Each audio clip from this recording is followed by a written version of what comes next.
Welcome back, you lovely lot. This is our second of 3 car videos for our Saturday the 20th of July sale here at Manor Park Classics, and my word, do we have some wonderful stuff. Like I say, 3 car videos, 1 bike video with a legend that is Mr. Steve Berry off of the Top Gear. So if you want some insight and intellect and wit with your motorcycle, join us for that one too. I have so many to get through, I'm going to just jump straight in with this beautiful 1998 TVR Chimaera. We all know the Chimaera was the one that really made it for TVR, huge commercial success. They sold loads of them because they are brilliant. 4-litre engine, really beautiful body, loads of legroom and space, and just very drivable and usable car.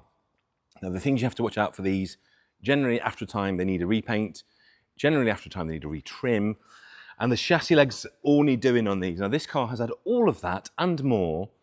So if you want to buy one where the bills would probably be double what the car is, here's your chance. The roof's perfect, the trim's perfect, the paint's perfect, the chassis is perfect. It's a 10 all the way through.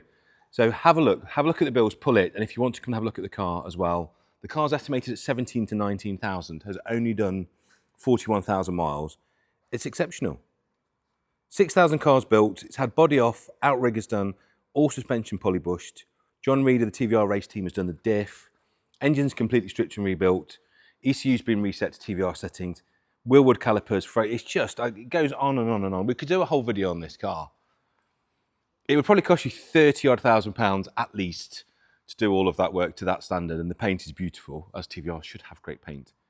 Come and get yourself a bargain, and when the sun's out, I can't think of a nicer way to do it. I was had a lovely day. I went on the Peaks of the Beach TVR run the other day. Ian from Sport Motive very kindly let me take one of his customers' car back. That was a 5-litre Griffith, and I drove some of the nicest roads in Wales in a TVR with the roof down, and it makes you realise there is nothing to touch them.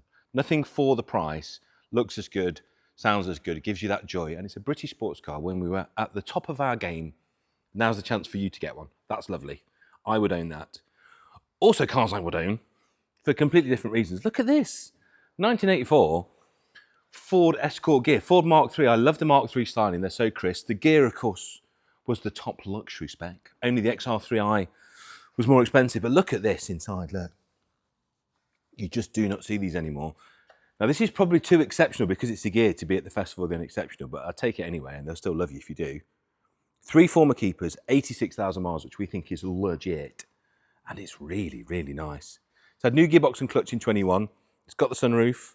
It's got a time warp interior, original radio cassette, dealer stickers, all of the above. Just such a usable classic. Ford Escorts, particularly 5 doors like this, are probably one of the most usable classic cars you could ever get. Everybody used to have one, no one's got one anymore. I say 86,000 miles with loads of history, check and pull all the bills. It's not a show queen, it's very usable. It's been used as well, that's what I absolutely love about it. Hasn't been tucked away, but my word, it's so presentable. It really is. And chance to have fun with cars like this. If you've got a Ford collection, you need a Ghia. You do need to have a Ghia in there. 4.5 to 5.5 grand. What a fun thing that is. And like I say, just super usable. Do you know what, guys? I have done the thing. I made a video about a year ago here saying, I'm handing back my lease car. I'm going to drive loads of 80s and 90s classics. And I have kept my word to that. For the last 18 months, I don't think I've driven a car newer than 2000. They're just so usable. They do what they're supposed to do. And the funny thing about old cars, the more you drive them, the more reliable they get. So just keep driving them. Another lovely Herald. We've got one in our first video. Heralds are good fun, you know. They look lovely. They're beautifully styled. They're very easy to work on. The whole front flips up. You can get to everything. It's a great Sunday morning tinker car. I think they drive very, very well. Just don't go too fast around a corner because you've got that lovely leaf spring rear end, which can be a little bit sketchy. You can see. Look at the camber you get on the back. So when you're going fast around a corner, you get the rear wheel tucks under. It can be exciting, but there's all sorts of mods you can do to do that.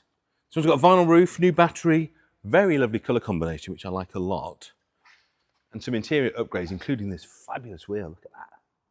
Sexy motor litre. But they're not expensive, these. 50,000 miles in really nice, presentable condition. It's not by any means perfect, but I think for me, that gives it all the more charm. You've got, like all Heralds do, tiny bit of rust bubbling on top of the lines, but doesn't it look good? It looks, in real life, as nice as it is. It's got the new bumper rubbers on there as well. But again, 4.5 grand, you could find yourself in that. And isn't it great? I love the interior. Really love the interior. It's got some funky wood dash going on in there as well. That's awesome. 1965, 1250. It's got a tuned 51 brake horsepower engine. So don't get me wrong, it's no speed machine, but who cares? When you look that stylish, who cares how fast you go? Just cruise along, soaking up the admiring glances. Now this, the archetypal British classic car, the MG B GT, chrome bumper. Isn't that an eyeful?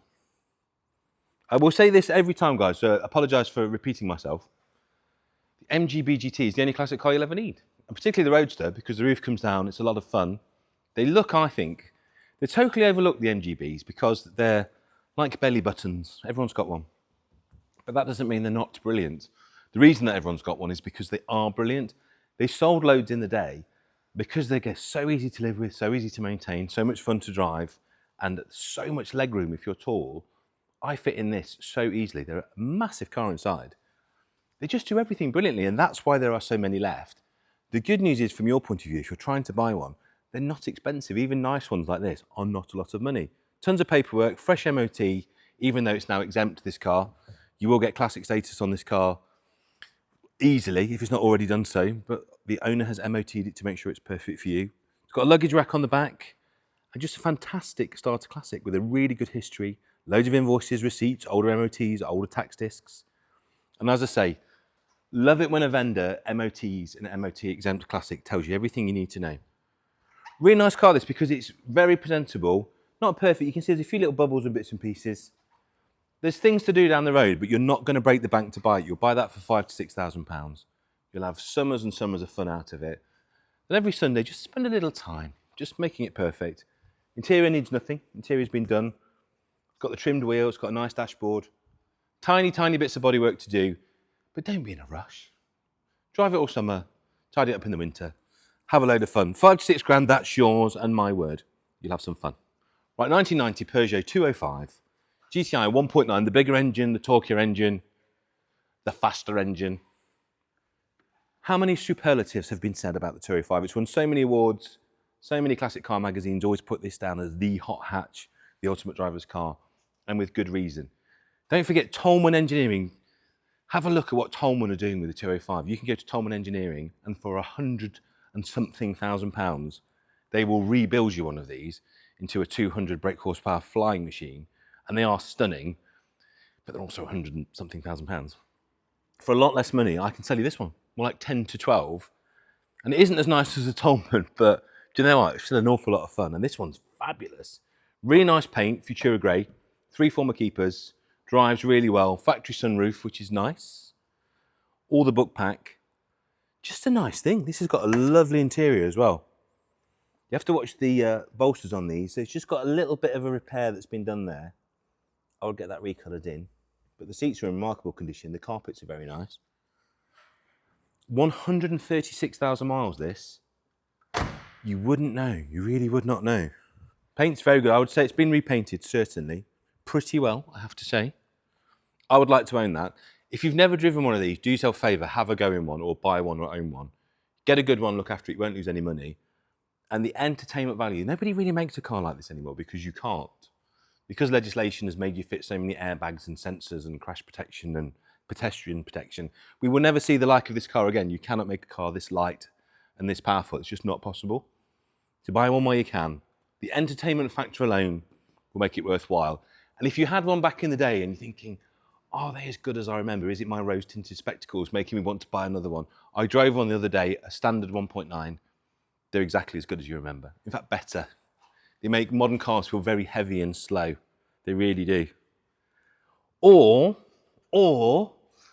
decade later, basically using exactly the same formula, Peugeot gave us this 106 GTI, 41,500 miles. Look at it. They knew what they were doing. Small, compact, lightweight, fizzy. Again, sunroof model this one. Uncut parcel shelf. Managed to go through the entire max power era without any 6x9s in the back. How? Loads of expenditure recently. Look at this. In some ways, I like these more than the 205 because they're less obvious. And not everybody's got one. So it's got the 1.6 16 valve engine, 120 horsepower in basically a crisp packet. It's had front disc and pads, oil and filter, drive belt, drive shafts, new battery, CV boots, cam cover seals, oil and filter, front pads, all very recently. That's all within the last 2 years. Somebody has loved this. But there's the thing, look, it's even got a car cover in the back. You can tell this has had some love. It's got some deflectors if you want to put those back on, matte set. But that uncut parcel shelf. Look at this, look at the edges of all the panels, look. Absolutely pristine. Again, that's not going to be outrageous. Do you want to know the best thing about this car? No reserve. You get to choose the price of this fabulous little car. I would say chaps and chap S's, without really much expenditure at all, that could be a collector quality car, that. That's very nice, no reserve. The team have done super well. What you find as well, if you are thinking of placing a car with this, no reserve gets everybody excited. When you, as a vendor, put a car on no reserve, what happens is everybody thinks, oh, I'm going to register to bid that on that because I might nick it, I might get it really cheaply. And of course, because everybody registers and everybody looks, everybody bids on it, and therefore it finds its correct and true value. So that's a very clever thing for the vendors to do. I think that car will fetch a very decent amount of money, and whoever buys it will have a fabulous little car. They're so much fun. Now, do you like something weird and rare and Japanese? Because I do. So let's have a look at this. This is, the team have put Subaru SVX, and they're kind of right. It's actually a Subaru Alcyon, if we're going to be nerdy and correct about it. This is a JDM spec SVX. Now, if you're not familiar with this car, I don't blame you. They didn't make very many. They were a huge sales flop, but to me, this is one of the most wonderful cars ever made. I have one of these. I have a British spec one. I have an SVX. It's genius. It's pure genius. Now, you have to remember the concept of this car came out in the late 80s, designed by Giugiaro, so designed by the Italians, built by the Japanese, the exact grey round you want it. And it was basically trying to move Subaru's brand positioning. So Subaru at the time were making estates for farmers and were sold from tractor showrooms, I kid you not. And then at the same time, they brought this out. It's ridiculous. So lots of things, flat six, symmetrical all-wheel drive, GT Cruiser. This is incredible. You'll see it on cars like the Zagato. If you look at the glass, this is what they call glass to canopy. And if Fraser comes to the front, I'll show you why they did that. Because Giugiaro wanted to put this amazing curve in the top of the glass so that it all kind of folds into this canopy shape. But of course, if you put a very acute angle into glass, it cannot drop into the door. So you've got this glass within glass, which allows this big, expansive glass house here, but these side drop glasses come down. And so the only other manufacturer that does that really is Zagato. And see how much Zagatos go for? They are so rare, these cars. They're beautiful cars. They're not fast. If you buy it and think of it more as a GT, the problem was this was always being compared to the Porsche. And obviously a Porsche is flat six. It's fast, it's a sports car. This is much more of a cruiser. They were all automatic and they all have teeny tiny front brakes. But if you waft it and just enjoy it, it is utterly fabulous. And have a look inside. Again, bear in mind what Subaru were making as their road car range at the time. Things like Legacies, L Series, things like that. And then look at that, inside it's like a spaceship. It really is. I think they're stunning. I think they're a work of utter genius. They are such nice cars to drive. This one's done 89,000 kilometres. What's that, about 60,000 miles? So rare. It's in the two-tone, which I think is the most attractive. Two-tone with the black roof, so it's effectively a three-tone car. It's so pretty. I love it. I would like to own it and have a spare. You could buy that somewhere between 10 and 14 grand. They're a hard car to value because you never see them for sale. Not nice ones. That's a very nice one. If you buy that, let's talk. Let's form a really sad little owners club together. And I actually prefer the fact that's JDM because they have the nicer plate surrounds and they're just a bit nicer. I would imagine it spent more time in Japan and therefore probably less rusty than the British one as well. Very, very nice. Lots of MOT history with that too. Do have a look. Now, this is a car that I have an enormous soft spot for, the Paul Brack Design 635 CSI 1985. Now, you might wonder why this has got the later E39 alloys on, because these cars actually come on metric tyres. So if you want to put the original wheels back on it, it would look better, but the first time you go to do a tyre change, it's about 12 or 1300 quid, which is why I would very much imagine it's got these E39 wheels on. There are other imperial size BMW wheels that can go onto these. I actually quite like these, but if you're a purist, you might want to go for a more period looking wheel. Car is lovely though, 111,000 miles, automatic, facelift model, loads of recent expenditure. It's had a respray 6 years ago. It's got these fabulous sports seats as well, look. Ultimate cruiser these, I just think they are just so desirable, such a great shape. Shark nose design. Again, we did one of these on the show, and they're just too cool. They are really just too cool. Bare metal respray was 6 years ago, using 2 new old stock BMW front wings. It's had new glass rubbers all round as well, new tyres, new belts and fluids 12 months ago, at a cost of £2,300. And new old stock rubber seals. Are you getting the picture yet? Somebody has loved this deeply. Deeply, deeply. If this was mine, although I really do like that wheel, I think I'd go for a more 80s looking wheel, and I think that car would be absolutely perfect. But what a usable example, and 10 to 12 grand. Absolutely fabulous. And did you notice as well? Factory sunroof. Very nice. If you are interested in that, do pull the books, do pull the bills. Someone has loved that car, and you can be the beneficiary of all of that love. Right, we're going this way. Whoever's done the list today is wanting me to get my steps up. We've done our fast Frenchies. How about an 88 Peugeot 205 CTI? So then you're getting your 1.6, you're getting your drop top, so all of the style of a GTI, and the roof comes off. Now the advantage of these is they're a huge amount of fun. I think they're ironically cool, and they're a lot cheaper than the equivalent GTI. So you're getting all the fun plus the roof comes off. This is very nice on the body, I have to say. Well, nicely presented. It's got matching Avons, recent mohair roof, which is not cheap. It's manual, it was driven here. 23 left, actually on the road. Needs a gear knob, that's a nice, cheap, easy fix. 23 left on the road, 133 of these Sawns. These are rare. Rare old bus. And have a look at this roof, look at that. Of course, heavy. What, mohair roof? Cost one of those up. That's probably at least a grand odd's worth of roof on a car that will cost you somewhere between £5,000 and £6,000. What a lot of fun that is. What else can I tell you? Alpine White, you can see. It's been shipped over to the Isle of Man 3 years in 1991. And it just looks good, it drives good. I say, apart from swapping that gear knob, I think that's all she needs. Bit of cheap fun that, isn't it, guys? What a great looking thing. And also, I do like the 1.6 alloys because they look like the T16 wheels, but imagine that on a set of 1.9 wheels. Oh, that would look utterly fabulous. Well, in keeping with our selection of fine French fancies that won't break the bank, and I'm coming to an absolute belter, you might be able to see it. Fraser's going to give you a cheeky peek of something very special coming in a minute. How about our 2001 Citroen Saxo 1.6 VTS? This is a really lovely, rare, unabused example, this one.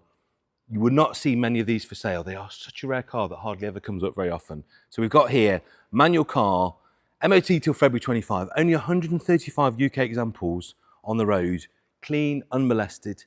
Again, cars that made it through the max power era, somehow. How did they make it through the max power era? Because everybody modified these. Nobody left them standard. Everybody did something to them, but somehow this one has made it through. So it's got the front and rear registration plates from the dealer, 3 keepers, carpet set. It's just lovely, isn't it? Interior is clean. It's 120 horsepower, which doesn't sound like a lot, but there are literally bean tins that weigh more than this. Isn't it fabulous? And what would you pay for something like that? Somewhere between £5,000 and £6,000. And I do think this is the time to buy this kind of stuff. It really is. Moving on. Teasing, just a little tease of that. We're going to come to that in a minute. This is in the weirdest order. Whoever did this, surely we do all the French in a row, but no, we're going to tease you with that, and you can see what it is, and take you on to this amazing cruiser, the Mercedes-Benz SL 500. Big, fat V8. Great colour. Phenomenal colour. Isn't that gorgeous? SL 500, ultimate cruising machine, ultimate summer wafter, basically. 119,000. Private plate comes with it as well. Adore the colour. I couldn't like the colour any more than it is. And just, these are no reserve. These are just such cheap cars. It's got the AMG alloys. It's got so much presence, so much waft, so much fun. It's got the burr walnut wood trim in it as well. And if you want one, you might as well get the one with the silly engine, the 500. Service history is really good with the service printout, 10 services. Recent bills in 2023, brakes at 700 quid and 200 odd to fit them, so £1,000 there as well. 1,100 quid for a block repair kit. And it's just had all the money spent. You do have to watch these SLs. There are things that goes wrong, things that you need to do. They have all been done on this one for you. So that's a nice, I would imagine, inexpensive ownership proposition that could be a lot of fun. Everyone will think that you've won the lottery, and at no reserve, you get to choose a price and tell us what it's worth. That's awesome. Stylish Mercedes of our time. I love a stacked headlight Merc. I just think they have a unique aesthetic. They really do. This is a 74, so can you believe this car is 50 years old? Can you believe that? Doesn't look it, does it? In terms of its condition, its style, everything about it, the build quality of these, they'll go on forever.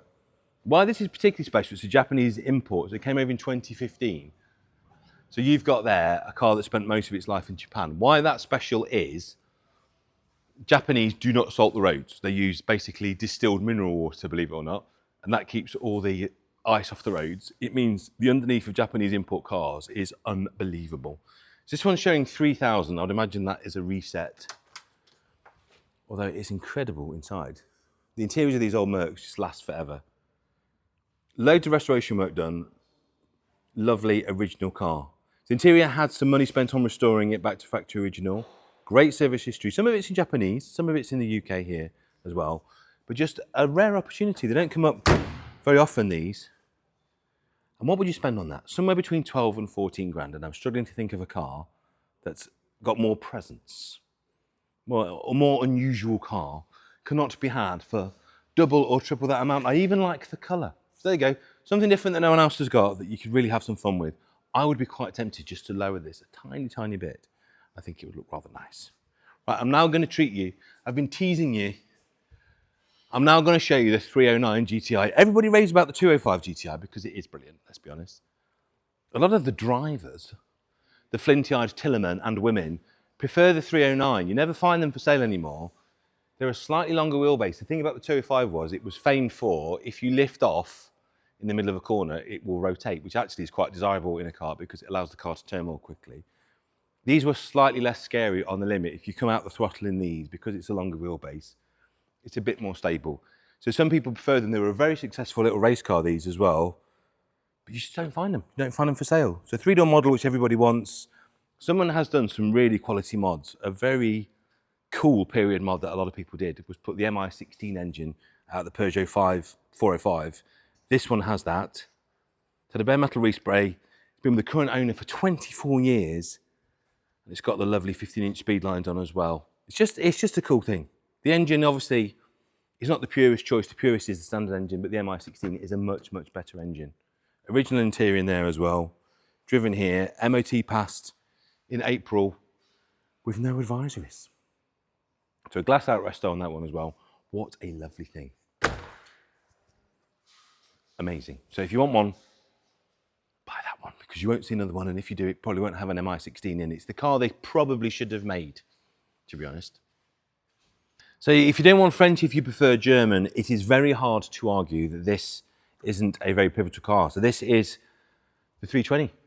So this is the E21, the car that really put BMW on the map. The 2002, the Neue class made them realise that actually a compact executive car would be a sales success for them. But it was the E21 that really romped away and made BMW the manufacturer that we think of today, the manufacturer that does wonderful compact executive saloons. This was it.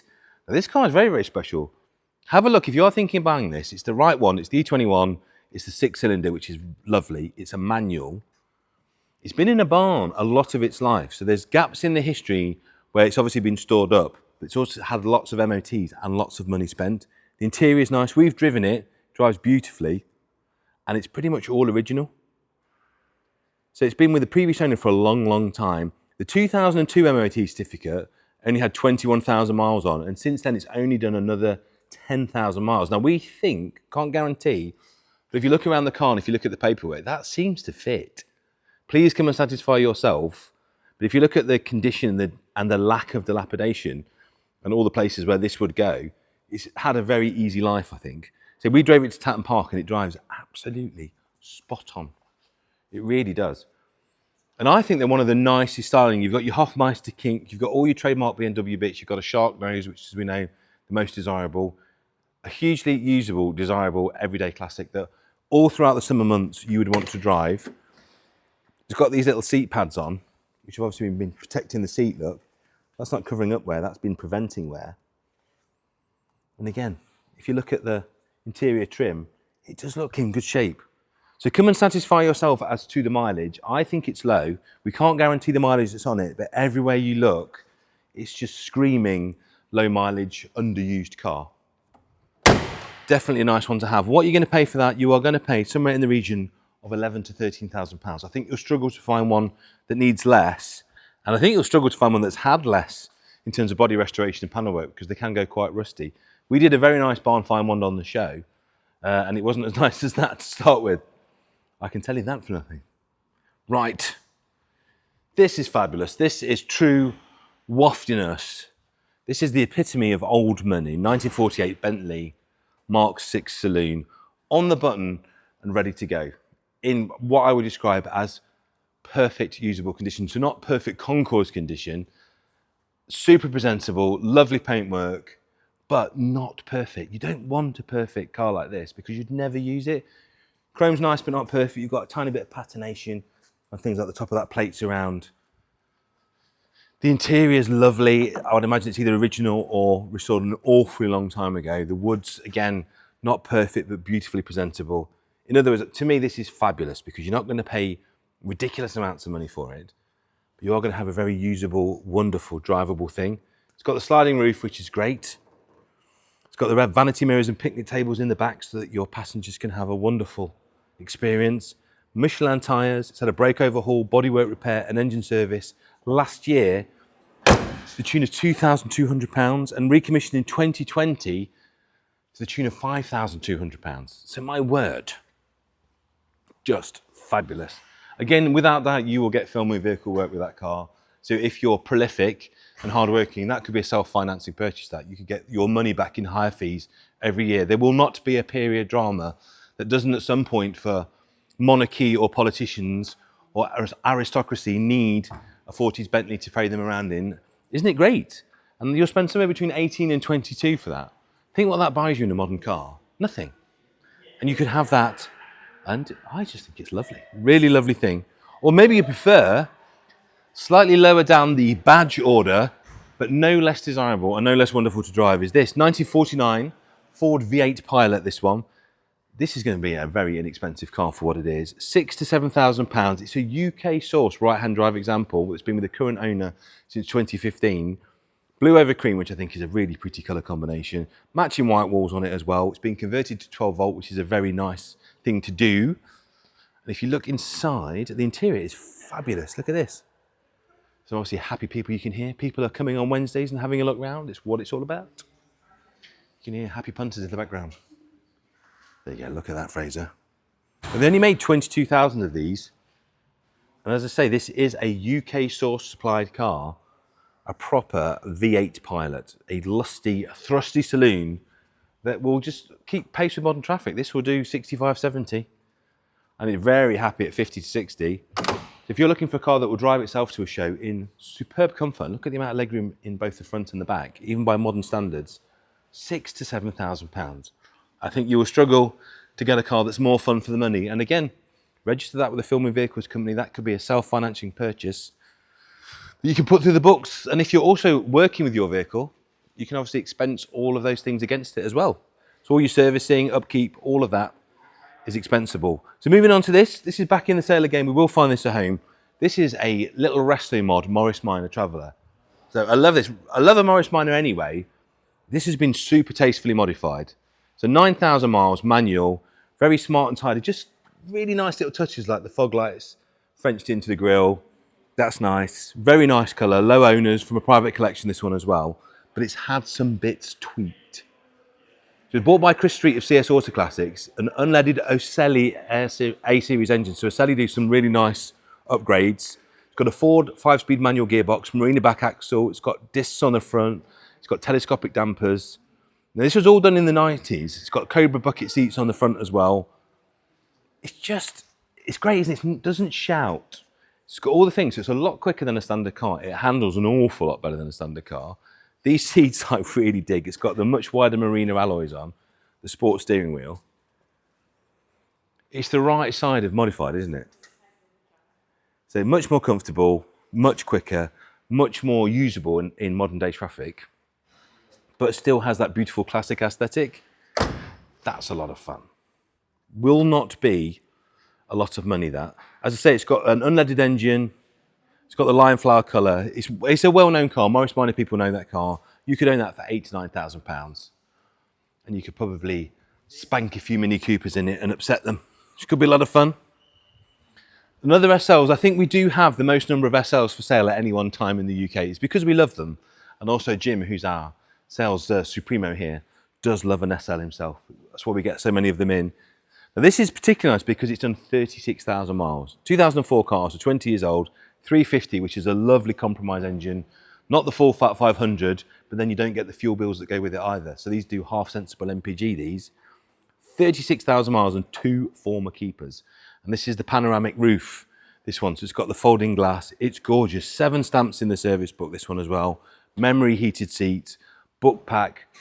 Look at the condition. Look at things like the wheel condition, the panel work, how nice the leather is, particularly on the bolsters. I mean, look at the driver's seats, like new. These at the moment, in this kind of mileage and condition, are just unspeakable bargainery, basically.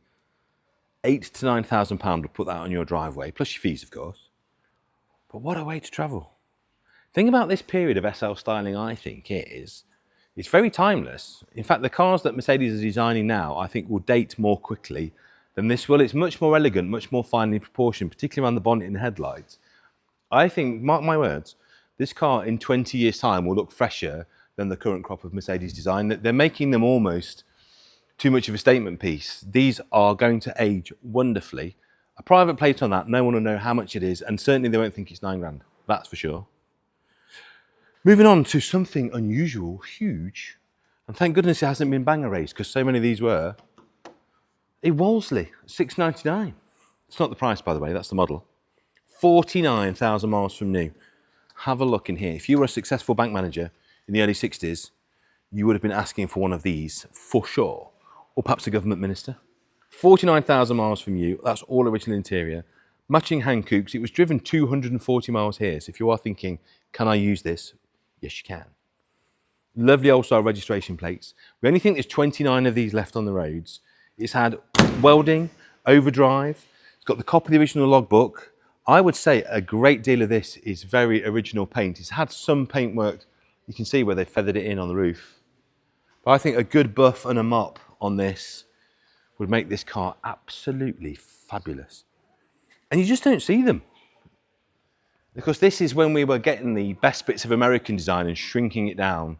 So if you look at a lot of the design cues on this, they're straight from America. Look at the headlight surrounds, look at the bonnet shapes, look at the vestiges of the wings on the back from 1961.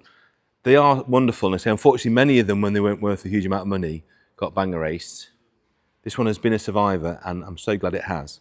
£6,500 to £7,500. You could drive that beautiful baby Yank tank. And as I say, there's a handful left. You won't see many, that's for sure. Now, if a Minor is too small, how about a little bit bigger? It looks like a Morris Minor, but it's not. This is a Morris Oxford. You can see the family resemblance. If Fraser just comes here, you can pan and see. But the Oxford is a considerably bigger car, just as pretty as a Minor, and almost identical. In fact, everybody will just assume, or 90% of people assume you've got a Morris Minor Traveller, but you've just got a hell of a lot more room, particularly inside. 1953, now we only know that there's 3 of these left. It's a rare old bus, it really is.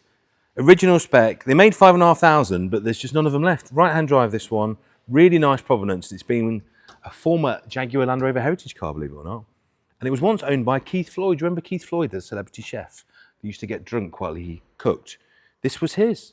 It's got its original heritage certificate. It's got a lovely stainless steel exhaust, and the chassis appears to be really good. It is, of course, everything exempt, this one, and it has an MOT till November. So there you go. You are ready to go. And talking about baby Yanks, come and have a look at the grille treatment on this. This is straight off an American truck. I love the fact that we were copying American design periods. Look at that.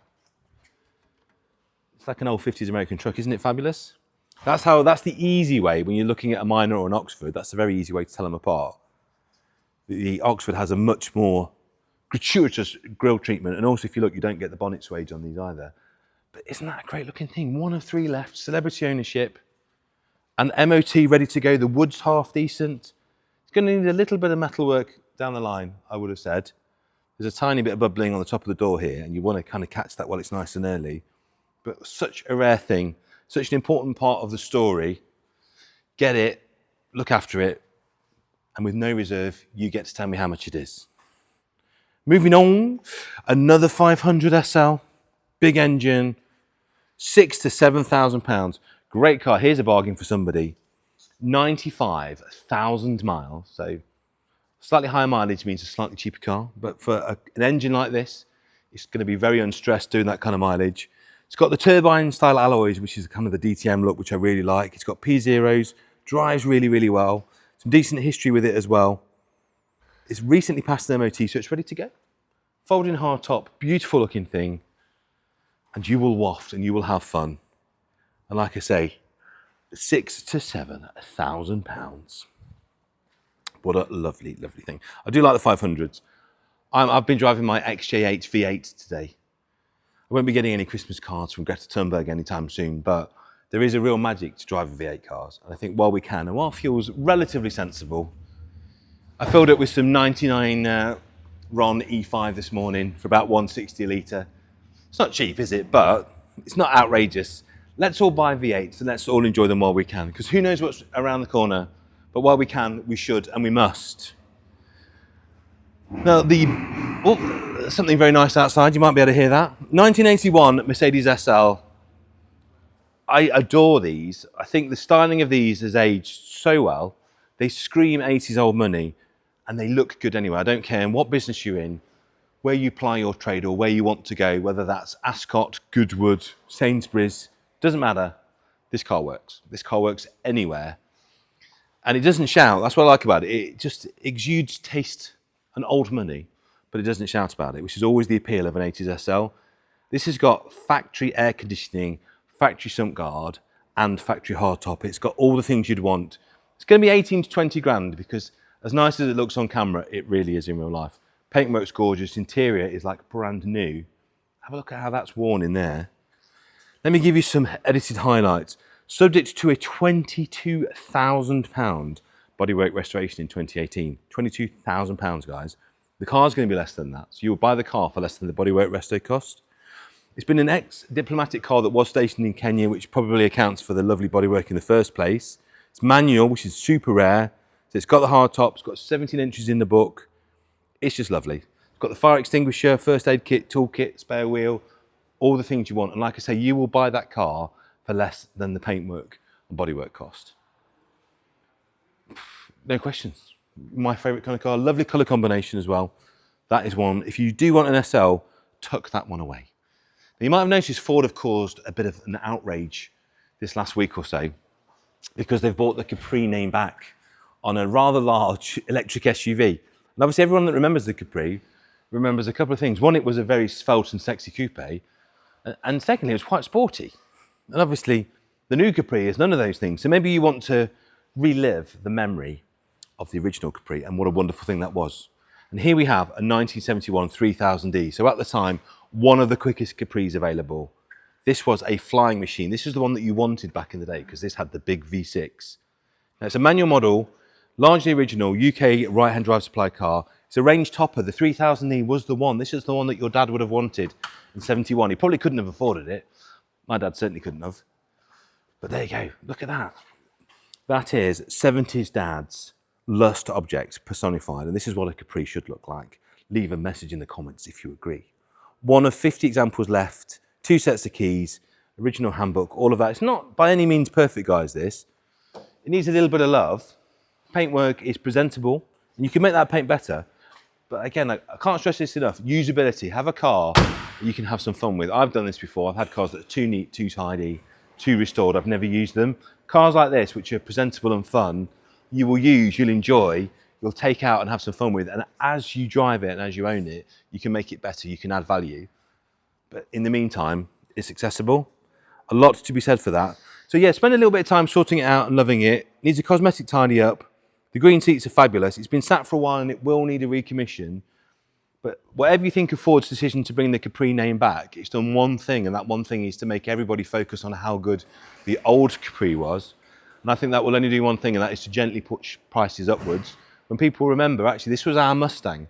The reason that people are so upset about the new Capri is the emotional place that this has in the nation's heart is, I think, not to be underestimated. Everybody suddenly realised, actually, yeah, don't mess with the Capri. We all loved it. We all wanted one. It was a huge part of popular culture with shows like Minder and The Professionals. And like I say, in the 1970s, everybody's dad wanted one. And if they did, they wanted a 3000E. So buy that, add value, have fun, show Ford what the Capri should be. This is great. I'm not sure what the weather's going to do this year, but if we get sunshine ever, you will want this. And why you want this perhaps over an SL is you've got more seats. You can take the kids with you as well, or the dog. This is particularly nice, 114,000 miles, a V8 CLK. All Mercedes are nice, all Mercedes drop tops are nicer, all Mercedes drop tops with a V8 are the way you want to travel. Lovely appearance, really beautiful colourway, exceptionally well maintained car. Do not be put off by the mileage because whoever's had this has loved it. Low owners with the V8, isn't it nice? Just a wafter, and it's going to be like 4.5 to 5.5 grand this. Loads of paperwork and lots of recent expenditure. B service carried out in August 2023 as well. It's got MOT on it, lots of nice bells and pieces. A handwritten list of owner changes, MOTs and servicing. So there you go. So it was last serviced about last August and it hasn't done really any mileage since. So that will just need a wash, a check over and stick it in your garage. 4.5 to 5.5 grand. That's a lot of fun and a lot of suave style with a V8 soundtrack. Not a lot of cash. This is adorable, isn't it? 1926 Essex Super 6 Saloon.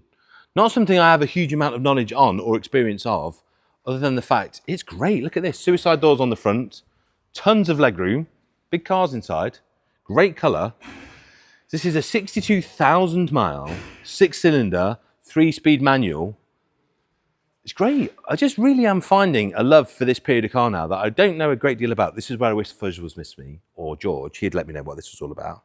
It's got the luggage rack, it's got the sun visor, the artillery wheels, and the opening windscreen, the older version of air conditioning, the original Buff logbook as well, and a V5C. Just cute, 2-door as well, a little hot rod. Let me open the door for you. Have a look in there. I say surprisingly large for a car of this period. I tend to find with the 20s and 30s stuff that I don't fit in much of it, but I do with this. So it starts on the button. It's got a whole 18 horsepower, can you believe? 18, I don't know what you're going to do with all of that speed. It is, of course, everything exempt. You can park it anywhere, drive it anywhere, and everyone's going to leave you alone. It is hilarious that you could drive this into the centre of London, and apart from your congestion charge, you would not pay a penny because it's ULEZ exempt, tax exempt, MOT exempt. Wonderful number plate as well, particularly if you like spending time in the toilet. And that is not going to be a huge amount of cash, £8,000 to £9,000. Now this is a bit of fun, isn't it? How about a nice left-hand drive 1965 Triumph TR4A that actually was originally ordered and delivered to New York in America. So this has spent most of its time on the east coast of America, is in remarkably lovely condition. And I like it because this will be super price rangey for one of these because these are worth quite a lot of money now. Again, there's this thing about left-hand drive cars. You generally find, or I generally find, left-hand drive cars are often in much better condition than their equivalent right-hand drive cars. They're a lot less expensive to buy. They're no more expensive to insure. And once you've spent that first day getting used to owning a left-hand drive car, you'll never look back. And then it opens a world of potential bargains up to you. I've bought some of my best buys have been left-hand drive cars. One of the best buys I ever bought was a left-hand drive Peugeot that hadn't been registered.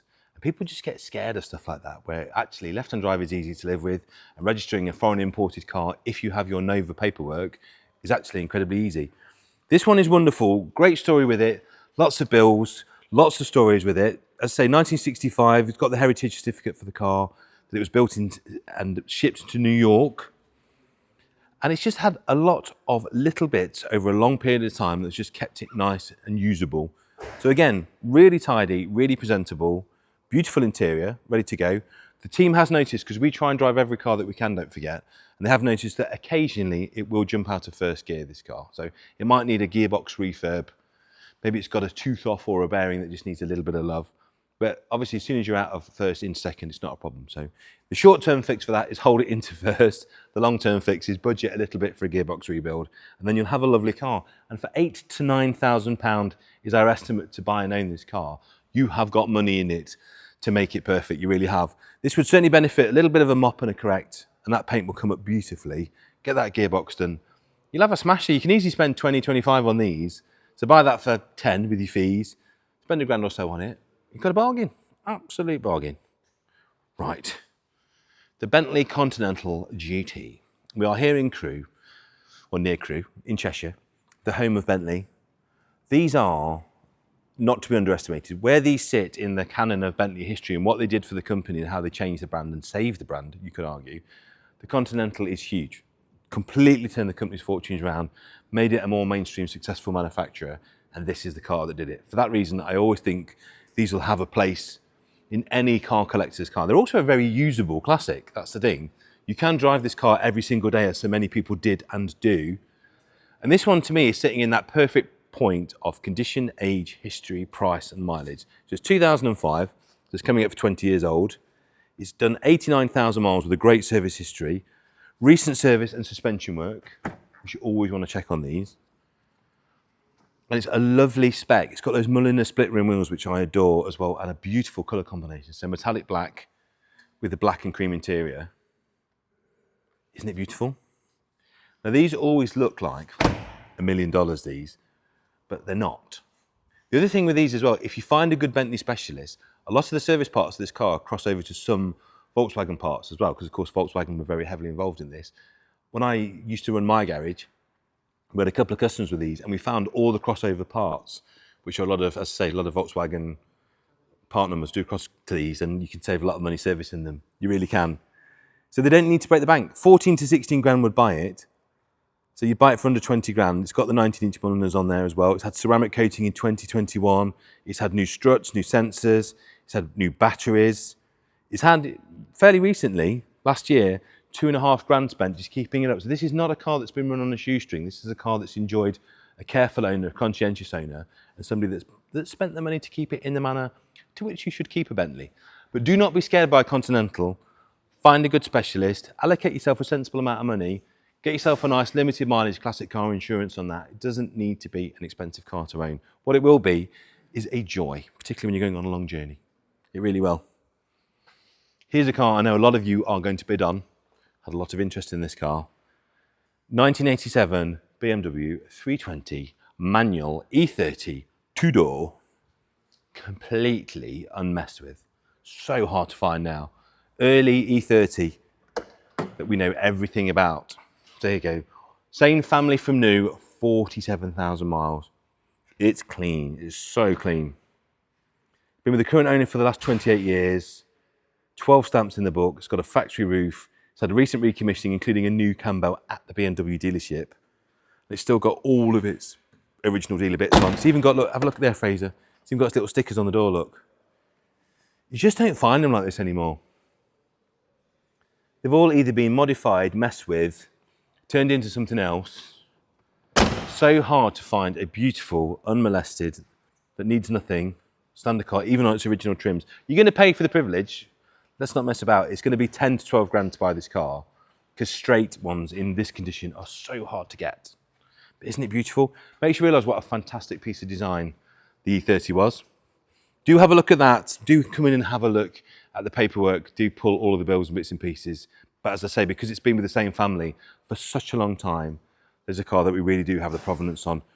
Not quite a once in a lifetime, but certainly I think a once a year proposition to buy a car that nice. So 10 to 12 grand plus your fees, you'll be the owner of that. This is pretty, isn't it? Not a midget, but a Sprite. So the MG midget was basically developed from the Austin-Healey Sprite. Because I think the Healey is, I think it's a prettier car. I really do, particularly in this colour combination. I adore this. So black with cream, it works incredibly well, particularly if you come and stand here, Fraser, and have a look at what's inside. 31,000 miles since its refit. Nut and bolt restoration in 2006 and 2007, this car. And can't you tell? Can't you tell? Retrimmed interior, original steel wheels, which make it a lovely Iversol engine. I've been to the Iversol factory. Those guys do a wonderful job of recommissioning these, and owned by an Austin-Healey club member. They're just fabulous, aren't they? They're so cute and perfectly proportioned. You can see how this then morphed into the MG midget and the success that that was.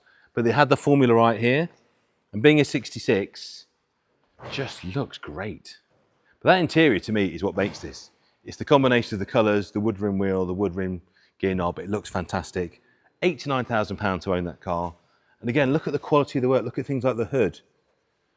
A lot of money's been spent here. Look at the hood. Always look at the hood irons on either a midget or a Sprite. Look at the hood material, the seals, the header, everything. Someone has spent a lot of money making that a really nice job. Yeah, nut and bolt restoration, almost 20 years ago, but what do I always say? Buy an older restoration that sat in its paint and sat in its trim for a long time. If it still looks good, it was obviously done well. Now, one of my favourite things in life is an MG B on steels. I like them on wires, I like them on alloys, but there's something about steels and caps on an MG B that to me makes them look fabulous. This is great, 1966, this one, MG B GT, overdrive model with 54,000 miles showing that a lot of paperwork would suggest could be genuine. So we never like to warrant these things. We like you to make your own mind up. Please do come and satisfy yourself. There's a lot of stuff on this car that makes it feel and look like it's not a high mileage car. So the MOTs back it up. They really do. 4 former keepers also backed it up. It's got the desirable overdrive. It's got the original interior. Had a body restoration in 1993. Have a look at that. That's rather nice. It's got the BMC passport service booklet with 7 entries in the book, a history file and a nice set of Firestones. I just think it's really pretty. Just come and stand here, Fraser. Just come and look at the front 3/4 of that car with the steels on. I think MG B GTs look good with any wheel on, but there is something about steel, isn't there? £8,000 or £9,000 to buy that. I think these are criminally cheap, you know. 60s period GTs, because it's so usable. Don't forget, this bit of the car is pinion free the styling. You've got a proper 4-seater, you've got a really decent sized boot. They are eminently practical, but what they are not is expensive. So you'd buy that for under 10 grand, you'd probably insure it for a couple of £100 tops every year. And I bet your service bills each year, 500, 600 quid maximum to keep that old lady on the road. They're just a joy, real joy to drive. And talking of which, the benchmark for its time, the Turbo 2000. Now, I was lucky enough to sell these who knew at my dealership, Beachdale in Derby, where I used to work. And then I tuned them in the noughties. I still have a Turbo 2000 now. And this is a car that has really aged beautifully, not only in how it looks. I think the styling was very crisp and timeless at the time, but actually dynamically, you drive one of these now, they're not fast, just over 200 horsepower, but such little weight, such perfect chassis balance. You drive one of these now, and although there are modern cars that are in a straight line quicker, actually point to point over a country lane, not much lives with this even now. And this one could be very price ranging, because the top of this market, I've seen Turbo 2000s with, you know, spectacular low mileage and amazing history go for the thick end of 30 grand. You will buy this much nearer to the bottom of that market. The arches are really quite decent. It's done 94,000 miles. It's a parallel import. The guys have put grey import on the listing. I think this is a parallel import, because what we used to do in the late 90s, early 90s, you could go to Holland and buy a British spec car, not pay the purchase tax because you're buying it from Holland, and then you'd get the car an awful lot cheaper. So this to me looks an awful lot like a UK spec car that's come in from another country. And I think it's probably come in from Holland and someone saved some money. So it is a British spec car, to all intents and purposes, identical to a UK car, just not sourced from the UK. Standard engine, good history, and many new parts recently added. So it's had a wheel alignment, it's had service, it's had camber adjustment, it's had new brake discs and pads, it's had coilovers, got BC Racing coilovers, body braces, so tasteful modifications and plenty of stamps in the book. Why I like this, it's also got a very tasteful STI lip spoiler on as well, which is not standard on those. Very subtle. This car to me is potentially the bargain of the sale. It's very easy to get these up into 5 figures now. This one we've estimated at 5 to 6 grand. Yeah, it is a little up on the mileage, but it's not high. It really isn't. I would have a good look at that. That is a lot of car for the money, an awful lot of car for the money. Moving on to the other end of the scale, that's phenomenally quick. How about a 1986 Citroen 2CV6 Dolly? They're just charming, aren't they? Utterly, utterly charming. Not fast, but very frugal. Again, another car that's very cheap to run, very easy to look after. Great scene for these. 81,000 miles, original Dolly specification, and a fresh MOT. Interior is great on these because obviously they were built very much down to a price, an economy motor car. The interiors don't wear brilliantly well, but this one has. There you go, look. There's not a lot in there. Don't be expecting electric heated seats on this. It's got the blueberries and cream colour, which I absolutely adore. Loads of old MOT, some invoices. It's got the original service book and owner's manual as well. So yeah, there's tiny bits to do. The hood looks very good, but it's not going to break the bank because it's no reserve. So you get to choose the value. They're just fun. I've had one of these. I really enjoy driving it. Like I say, they are not quick. You could walk faster, but you don't care. It'll do the speed limit and beyond. So just have some fun with it. And as I say, at no reserve, you get to choose what the price is. Now, fast Fords we love. Sierra Cosworths we adore. The problem with Sierra Cosworths are they are very expensive. If you want a 3-door Sierra, you're going to pay all the money. The most cost-effective way to do that without going to Cosworth's territory is to get the XR4i, which in some ways I actually really prefer because it's the earlier front, it's the smooth front, it's the most 80s thing you've ever seen, and it's a lot like the concept car that they did at the very beginning of the Sierra's life.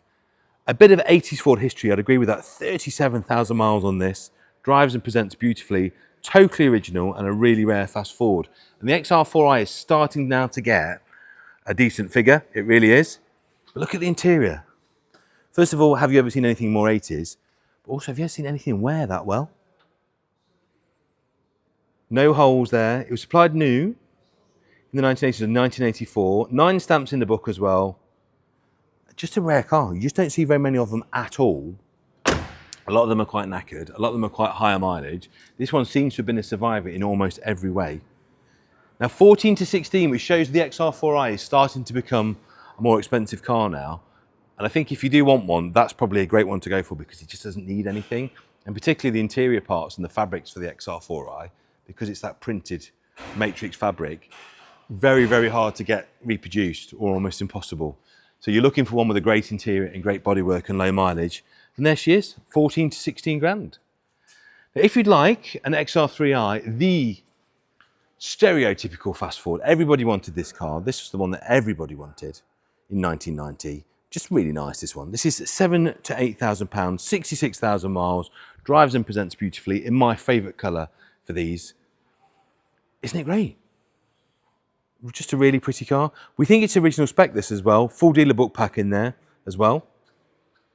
Loads of invoices. The last one shows a service in April 23. Loads of old MOTs. Original book pack. It's got the XR tax disc holder. And again, the thing you always check on old Fords is seat bolsters and fabric wear, because particularly some of those fabrics in the middle are quite hard to get. Look at that driver's seat. Ford driver's seat is always the biggest indicator of mileage and wear.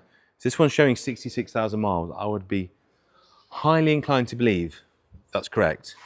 I really would. It's a super nice level car. I would say it's had a little bit of paintwork on the bonnet at some point. A couple of minor dents in there. I would just do that bonnet again and I think you'd have almost a show quality car there. Lovely, lovely thing. Moving on to the homologation car. Now, the XR3i was desirable, very much so, but the true competition drive car is the RS 1600i. So these were meant to go saloon car racing. So although they look a lot like an XR3i, they really aren't, particularly mechanically. Wider track, different suspension. You've got things like sodium-filled exhaust valves, a much, much sexier engine, deeper front dam, bigger rear wing. So both in terms of an engineering conception and also from a value proposition, they are very, very different to an XR3i. Much more desirable collectible car.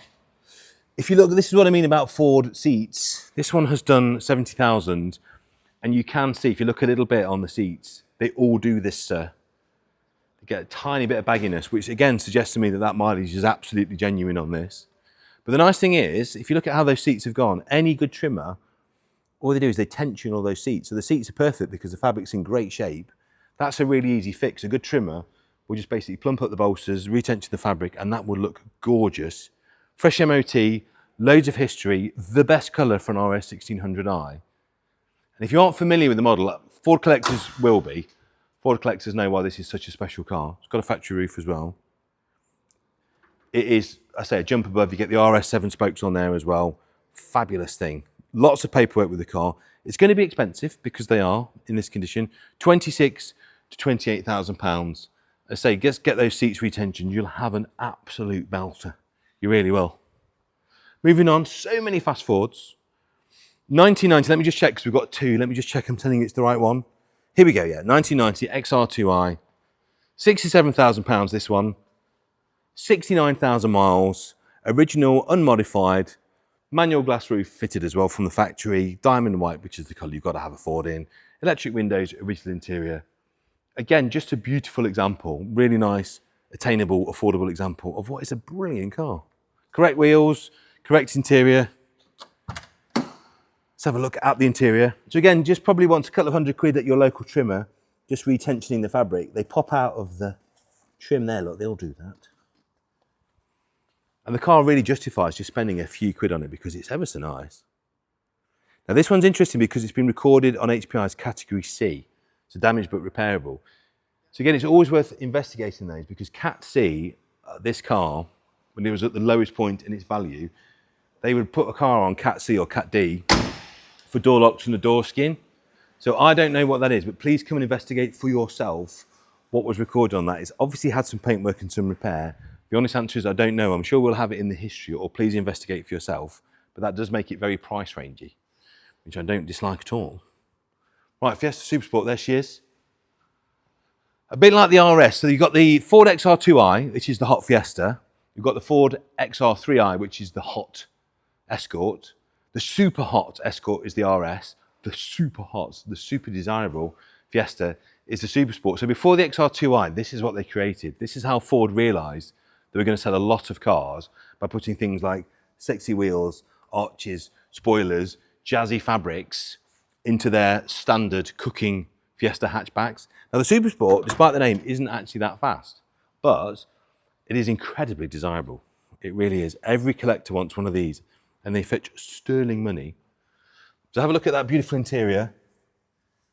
It is amazing. You can always tell it's a real Supersport. You check at the back, there's a bulge in the rear valance to allow these massive Ronals to be accommodated in the spare wheel well. This one's done 72,000 miles. Now we did one of these on the show and it made an enormous amount of money. Interior is great, as you can see.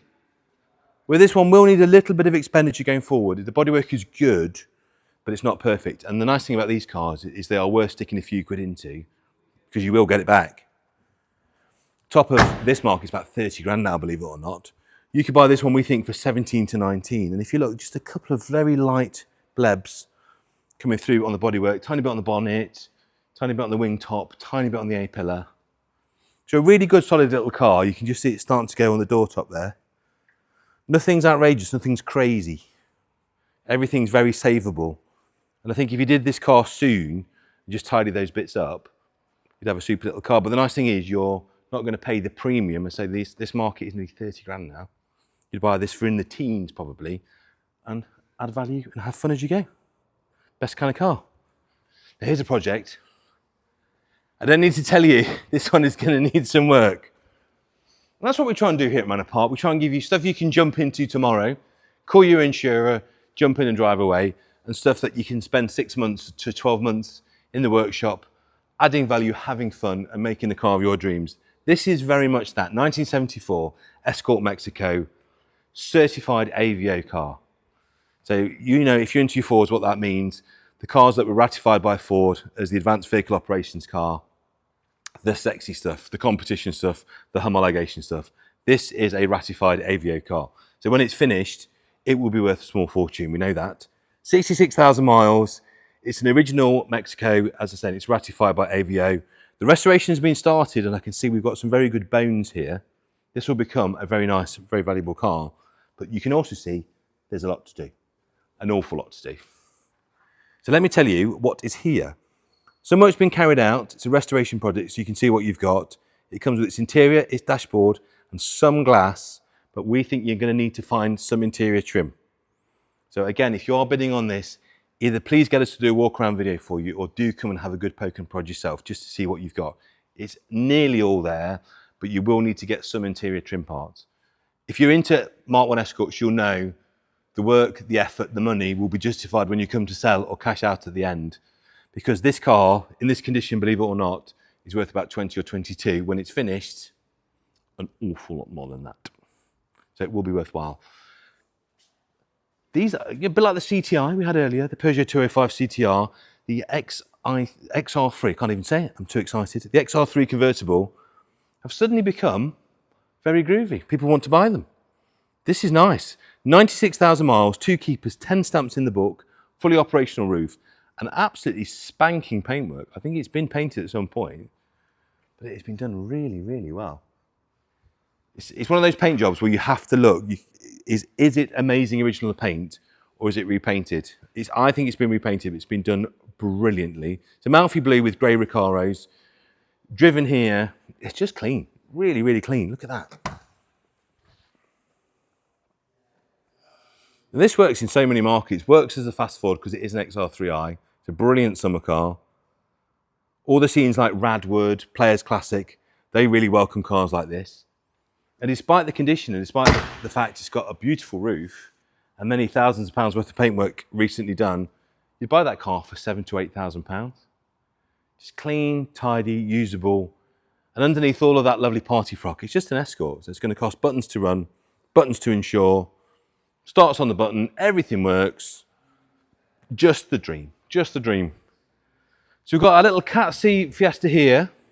We've got this lovely one, almost identical car, this one. A little bit later, 1991, 49,000 miles, so lower mileage car, this one. 2 previous keepers, a long MOT with no advisories. And again, even this one's got the 4 baggy seats. They've all got them. Don't worry about those baggy seats, guys. Like I say, any trimmer can retension those, and they look very easily brilliant with very little work and very little money. Registered in June 1991. Not a huge amount of history with this one, but we've got some MOT, some DVLA correspondence, some old tax discs, some photos of the car, and a few receipts. But because of that, again, the car's going to be very price rangey. Despite that mileage, despite the lovely condition, £7,000 to £8,000. Not a huge amount. Now this is gorgeous, and again, very price rangey. 2004 Porsche 996. Now the 996 went through a period, not everybody loved the headlight design. Everyone loves the 997, everyone loves the 993, and the 996s have lived in this weird no man's land in between the two. But suddenly, everyone's realised actually, they've aged quite well. Suddenly everyone's realised actually, they're quite a handsome car. And the values of the 996 and the appreciation for the 996 is really starting to come up. And the prices will go up. They can only go one way because the cars have been quite cheap. What's nice about this, if you're looking to get into a 911, I cannot think of a more cost-effective way to get into one, because this one has Carrera 2, so it's narrow body. It's also the Tiptronic, which is less expensive as well, and also it's convertible, which is less expensive than a coupe. So if you do want a 911 that looks very, very nice and smells delicious, I wish you could smell the leather on the screen there, it smells lovely. 50,000 miles with private plate and a hard top, which is super desirable, and have a look on eBay what they're worth. Yet you could buy this car for somewhere between 14 and 16,000. It's got an Apple CarPlay system, which I would wager is a very good little upgrade to have. That C4 number plate comes with it as well. Loads of old MOTs, receipts, invoices, and a service book with 11 stamps. So there you go. If you want a cheap, nice, beautifully presented 911, it's really clean, really tidy, lovely wheel choice. 996 Tiptronic cab has to be the best way to get into 911 without busting the bank. Because if that was a manual coupe wide body, it would be at least twice what that is. Other fun convertibles, the team have done a phenomenal job of finding all the epic 80s, 90s convertibles.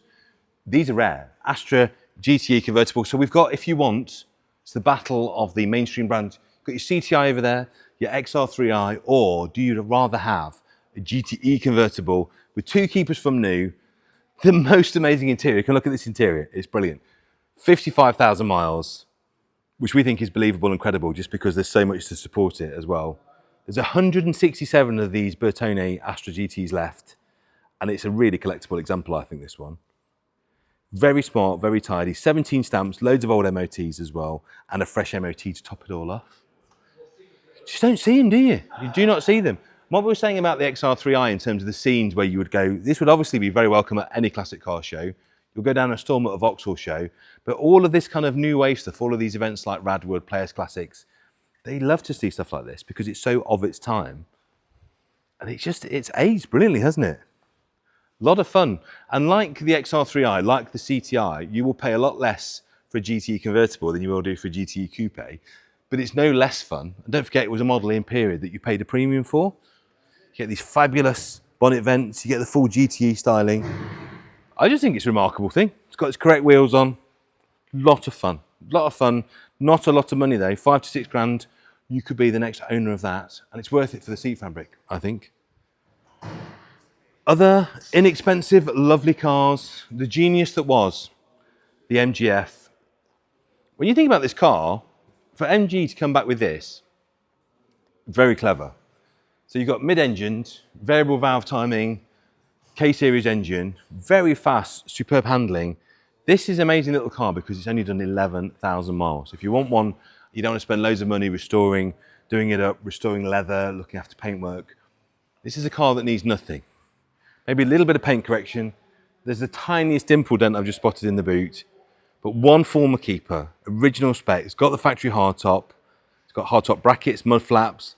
It's the 1.8, the VVC, which is the engine that you want. Original bill of sale. And in 2023, you've always got to check on those engines. New cam belt, water pump service, and exhaust. So all the money's been spent. Now you can buy a snotty one of these, a really snotty one, for £1 to £2, or you could come and buy this one at 5 to 6, almost immaculate, needing very, very little to make it utterly perfect. And to me, that's always the way to do it, because seat's perfect, paintwork's perfect, say tiny correction needed. There's one minuscule dent, this is me being a car dealer, on the back. And there's your car. I just think that's fabulous. And if you've not driven one of these, they are hugely entertaining. There was a one-make race series for these that a lot of great drivers, including people like Paul O'Neill, used to drive in. Have a look at the footage of that and then tell me you don't want to own one. Utterly entertaining. Now, did you buy a lottery ticket recently, or did you bet on England winning the Euros? If you like a bit of a gamble, here's your car. Maserati bi-turbo Spider, one of the unfeasibly coolest, most stylish cars ever made on the planet. But being a Maserati, you've got to be brave. But I think certain times you should just take your brave pills and just get it, because look at the style of this car. Beautiful, smart, well-serviced example, comprehensive history file, regular services, cam belt changes. If you get a good one, and I think looking at the history of this, this is a good one, these do not need to be as scary as you think. They really don't. And the style that you get with this, and the uniqueness and the exclusiveness that only Maserati has, I think it's worth it. We've got MOT history dating back to 1991, 12 stamps in the service book. It was last serviced only in August of last year. No, August of last year, at 69,000 miles. The timing belt was done, the tensions were done, the water pump was done. So this takes all of the risk away. What makes these cars risky is when they're not maintained, they're not serviced, and people don't look after them. This is the exact opposite of that. And someone's clearly been spending the money looking after it. It's got a fabulous roof, which doesn't look like it's been on very long. So there you go. No Maserati is gamble free, but here's one that's stacking the odds massively in your favour in terms of the fact that all the hard work's been done, a lot of the big scary bills have been done, and you can just enjoy it. And we talk about cars that work anywhere, at any level of income or exclusivity. This is one of them. This is a car that you can park outside Goodwood House, Epsom Downs, where it is you are, and you get the nod. You get the nod for £10,000 to £12,000. What a magnificent thing. I would like to own that. I would take the punt on that. I really would. You're only here once, guys. Now, have you seen the film Swordfish? There's a couple of notable things in that film, but one of them is this, the TVR Tuscan, driven by John Travolta. And it steals the show. It only has a relatively short scene in the film. It's one of the things that everyone talks about in that film. Because look at this car. This car is 21 years old, yet the styling still looks crisp, fresh. This car could have been penned last week. If you saw this on a motor show stand, it doesn't look out of place, does it? Amazingly proportioned car. 2003, this one, 25,000 miles, loads of history, fresh MOT, and that Tuscan plate comes with it. TVR were just on fire at this point. If you ever want to know how to open a Tuscan, there's a hidden button there. There you go. Look at the interior on this. What were they smoking?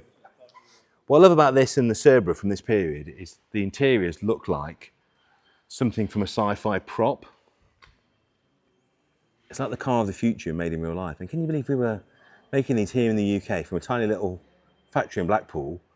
Interiors that even today, alongside things like Lamborghinis, Ferraris, even things like Spikers, look like a more premium product. Makes me very proud when you look at cars like this. We did it better than anyone else. We did it for less money. In terms of attainable affordable performance, nothing touches the TVR. It's on Spiders, which is the best wheel for TVR. Great colour. Loads of specialists to look after these as well, so they don't need to be absolutely horrendous. And the nice thing about cars of this age is that any problems that they would have had have probably been shaken out long ago. Let me give you some bills, lots of bills on this as well. Loads of old MOTs. In Lancashire, recently, service at 699 quid, original instruction manual. The vendor, who's a big TVR fan, it's got the 4.5 power engine, which has had a rebuild as well. It's only done 12,500 miles since, so everything again. A wonderful car, just have an enormous amount of fun. That engine, that 4.5, makes the most insane noise. The styling, I think, is like nothing else. And yet, 23 to 25 grand. Not a hugely expensive car for what it is. Genuine supercar performance and noise in a car that you can buy for 23 to 25 grand. And so many specialists to help you look after it as well. How about this? A Sebring Evocation. Not just an MG B on a 1971, but full Sebring body kit with the lovely bonnet bulge as well, and the bonded hardtops. You've obviously got the rigidity of having this as part of the structure of the car, with the solid back window as well. So this is proper race car look. 13,000 miles, huge amounts of paperwork, really striking car, which again works in so many places. It really does. A little bit of fun as a road car. Isn't it great? It's got the rolled door tops. It just looks absolutely fabulous. Let me give you some stories. So it's island green and off-white, originally a white roadster from the south coast. It was converted in 2014, full comprehensive file of invoices and data covering the build. Lots of upgrades. Love what they've done with all of this. If you're into your MG history, you will know why this car looks so good and what it's trying to look like. And I think it's pretty convincing. It's got the roll cage in. It's got the exposed tunnel. It's just pure race car, but you can drive it on the road. So it's great for track days, great for Targa rallying, great for your local car show. I think you'll stop traffic with that. You've got the wider arches, but it's not going to be expensive. 6.5 to 7.5 grand. So there you go. As you can see, this is our second video. It's full of nice things for you to buy, some of which are no reserve. You're going to need to register to bid online if you want to buy online, or just come and see us. That's the fire alarm, which tells me it's time for tea. Like, subscribe, comment, and make sure you watch our third video and our Steve Berry bike video.